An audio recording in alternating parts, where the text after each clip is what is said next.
Chao. Welcome to HUNTER Theory.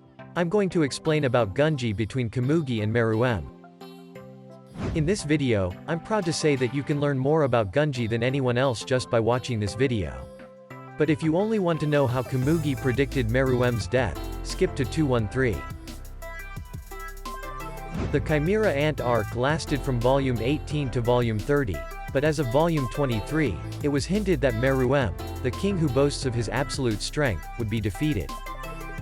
In the game between Meruem and Komugi's Gungi in volume 23, the foreshadowing of the attacks by Morel, Knuckle, Shoot, Meleoron, Gon, Killua, Netero and Zeno was also hinted at. If you had read and understood the game between the two, you might have noticed it.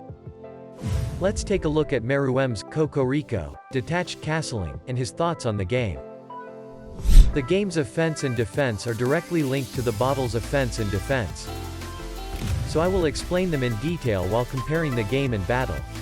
So, let's start. Gungi was invented in the Republic of East Gorto. It's very popular there, so almost every citizen knows how to play it. Gungi is like chess and shogi. The goal is to defeat opponent's king. For the last 15 years, international Gungi tournaments is held. Komugi is the third champion representing East Gorto, having won tournaments for 5 consecutive years, and she has never been defeated.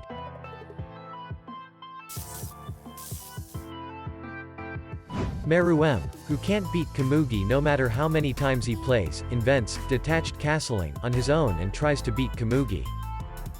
However, it is called Kokoriko, a tactic that Komugi had already developed about 10 years ago. Komugi, who developed it, already knew how to exploit it. Naturally, Meruem lost to Komugi. In this game, Zeno's surprise attack, Gon's attack, and Meruem's death are all hinted at. So I will explain. First of all, Kokoriko is a strategy of fighting by isolating the king. The scene where Meruem is isolated is linked to the scene where Netero and Meruem go toe-to-toe due to the happening of Dragon Dive. I will now explain the flow of the game and the battle. First, she's moving toward my king, implies that Netero, the president of the Hunter Association, is moving toward Meruem, the king. In this case, she means the hunters, including Netero, who aim to defeat Meruem. In addition, in the wing formation, means Kakuyokunojin in Japanese. This is a formation used in battle during the Warring States period in Japan, and the formation is in the shape of a V in victory. In other words, although Netero was outnumbered in the battle, we can assume that Netero's victory is unassailable when he explodes the miniature rose upon contact with the king. She will first place a bow in the right flank. First place a bow suggests Zeno's Dragon Dive. In the confrontation with Meruem, before Gon and the others rushed into the tower where Meruem was, Zeno made a surprise Dragon Dive attack on Meruem and the battle began. Since the Dragon Dive was unleashed when Gon and the others entered the tower, it means that Zeno made the first attack on Meruem. Also, the fact that the Dragon Dive looks like an arrow makes it appropriate for first place a bow to be that. In the right flank, referring to the right tower, suggesting that Komugi would be injured by the Dragon Dive. Threaten a trident attack. Trident is a 3-pronged spear. This refers exactly to the respective teams of Morel, Knuckle, Shoot, and Meleoron, and Gon and Killua, suggesting a simultaneous attack by all 3 teams. But the gap on her left flank is where I will lay my trap. Her left flank has 2 possible meanings. It can mean the left tower or the left side of escort. If it means the left tower, then it means Neferpitou went from the left tower to the right tower. Neferpitou was attacked by Zeno and Netero when he was on guard in the left tower. He then moves a little later to the right tower to treat Komugi. Thus, the gap on her left flank is created. This is the gap on her left flank, which is the gap caused by moving the troops to the right. I also think that, where I will lay my trap, refers to Neferpitou's attempt to kill Gon. As it turns out, the attack didn't work on Gon, but it was enough of a trap for the king, as Neferpitou is happy to have stopped Gon, an adult who could have killed the king. Also, if her left flank means the left side of the guard, it means Sheapu.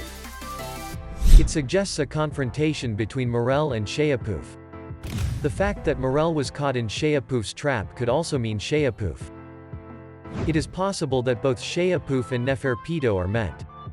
Attacks from this central position are infinite, represents the offense and defense of Netero and Meruem. 100 type Guanyin Bodhisattva has a nearly infinite variety of attacks, and Meruem's corresponding attacks are also considered infinite. While calmly analyzing Netero's attacks, Meruem was not fatally injured by any of them, and took very little damage. This game could draw out as long as I want, as the saying goes. Meruem is very dominant in the fight. And just when it looked like Meruem was going to win, the new Duke 9-2-1 blow was enough for Meruem to easily defeat Komugi. This, of course, hints at Netero's miniature rose. Then Meruem says, "You knew that detached castling was a refuted variation." This means that Netero was convinced of his victory when the king was isolated. It also means that the game between Komugi and Meruem suggested that he would be defeated. He asked her why she hesitated to attack, and she replied, "It was as if a dead baby had come back." This is a metaphor for Meruem's near-death experience with the miniature rose, but his revival with the help of his men.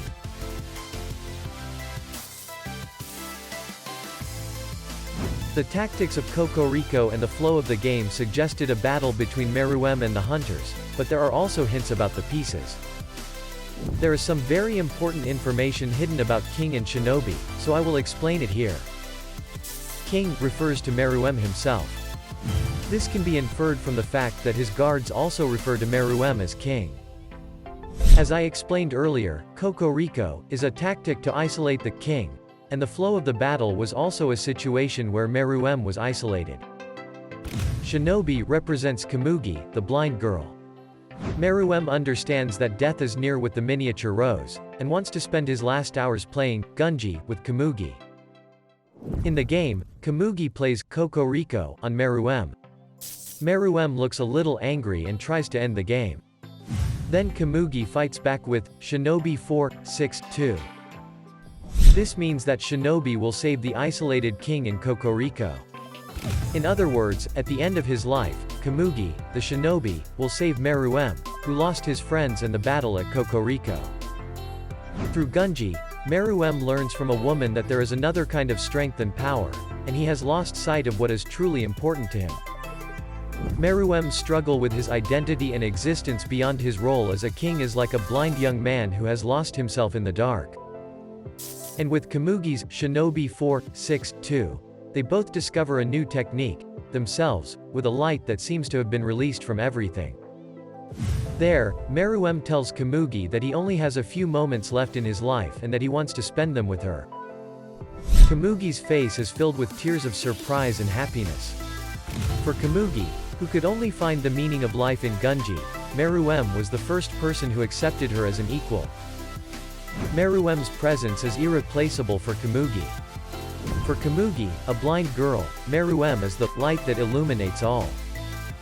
Meruem himself found his true self, not as a king, but in Komugi, who was his only equal in strength. For Meruem, too, Komugi was the light that illuminates all. Komugi, who was born blind, has made being a Gungi champion her entire identity, while Meruem, who was born to be a king, has no other way of life.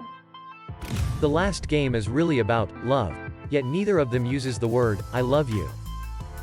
The technique of conveying this to the reader through the flow of the story and facial expressions is truly impressive. Perhaps because it was the first time for both of them to feel this emotion, they could not come up with the word, "I love you," to describe it. However, through their interaction in Gungi, their innocence tells them more than words can. I was moved to tears as they checked each other out in the dark. Then, the two are enveloped in light. The contrast between the scene where Komugi holds Meruem and the scene where Meruem holds Komugi when Komugi is injured is really wonderful. Meruem's face is blacked out as he holds Komugi in his arms. I wonder if this depicts Meruem's despair and sadness at losing Komugi, who has become an irreplaceable part of his life. After that, he is depicted as caring for Komugi with a very calm face. The way he caresses her cheek seems to be a gesture of love.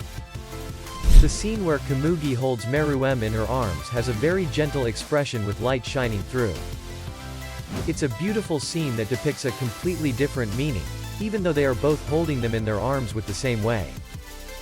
And Komugi, who never opens her eyes except for Gungi, opens her eyes and smiles gently at Meruem. Meruem has become as much a part of Komugi's life as Gungi. And beside the two lying on the ground, the pieces of king and shinobi are drawn.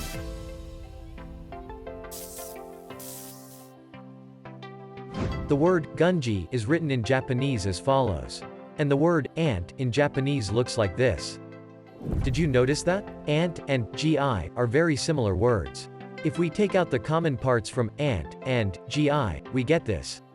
In other words, Gungi represents Meruem himself, who harmonizes with human beings through Gungi. It is truly amazing that the name of the game alone can have so much meaning to the story. Also, this is an aside, but please pay attention to Komugi's bedtime story. Leader 471 is probably a mistranslation. The actual Japanese version is King 471. In Japanese, 471 can be read as Shi Nana I. This means not dying in Japanese. I have no proof at all, but I think Meruem may be alive. I hope so, don't you? What did you think? The Chimera Ant arc is really full of foreshadowing. Even the unique game of HUNTERxHUNTER called Gungi has foreshadowing, and even its pieces have meaning.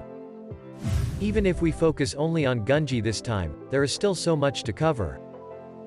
The story itself is so detailed that you can't help but read it without crying.